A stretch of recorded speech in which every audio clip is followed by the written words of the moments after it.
તમે હું અહીંયા બેઠો છું, હું આ ધરણા કરી જઈશો અને રાત્રે તમને લોકોને ભૂખ લાગે ને ખાડો ખોદવા નીકળો છો બધાય, અને રાત્રે તમને લોકોને ભૂખ લાગે ને ખાડો ખોદવા નીકળો છો બધાય. પીજીવીસીએલના એજ્યુકેશન એન્જિનિયર છો, હું તમારી ઓફિસે આવ્યો છું, standing committee chairman Jaymin Thakar સોલુ સાહેબ. તમારે અહીંયા આવવું જ પડશે અત્યારે મારી પાસે,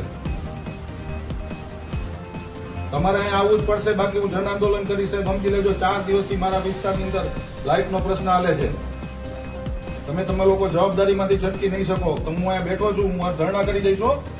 રાઠોડભાઈ, તમે અહીંયા આવવું જ પડશે. તમે લોકો ઘરે નો રહ્યો, બાકી હું તમારા ઘરની આમે જન આંદોલન કરી. તમે અહીંયા આવો અત્યારે, મેં તમને કીધું ને.